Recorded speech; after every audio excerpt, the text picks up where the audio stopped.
আসলে হাদিসে আল্লাহ রাব্বুল আলামিনের যে আহ্বান, আল্লাহ তাআলা তো প্রত্যেক রাতেই ডাকতে থাকেন, ইয়া বাগিয়াল খাইরি আকবিল ওয়া ইয়া বাগিয়াশ শাররি আকসির ওয়ালিল্লাহি উতাকা। যে আল্লাহ তাআলা বলেন, যারা তোমরা কল্যাণকামী তোমরা আমার কাছে চাও, আমি তোমাদেরকে দিব। যারা গুনাহ মাপ চাও আমি তোমাদেরকে দিব।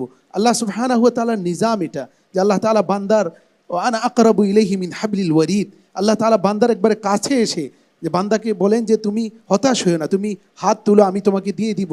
আল্লাহ সুবহানাহু ওয়া তাআলা কোরআনে ইরশাদ করেছেন যে উদউনি আস্তাজিব লাকুম। আল্লাহ তো এমন রব, তিনি বলেন যে তুমি আমার কাছে যখনই চাইবে আমি তোমার ডাকে সাড়া দিব।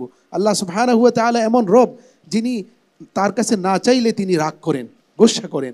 আল্লাহ তাআলা চান যে বান্দা যত বড় গুনাহ করুক আল্লাহর কাছে। আল্লাহ তাআলার হাবিব সাল্লাল্লাহু আলাইহি ওয়াসাল্লামকে দিয়ে আমাদেরকে জানিয়ে দিয়েছেন যে তোমার গুনাহ যদি আসমানের দিগন্তকে ছুঁয়ে যায় তবু আমার কাছে চাও, আমি তোমাকে ক্ষমা করে দিব।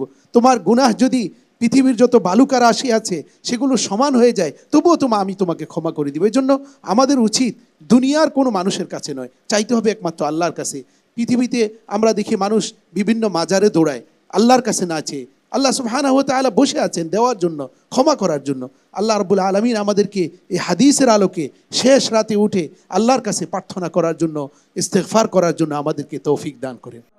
حدثنا حدثنا حدثنا حدثنا حدثنا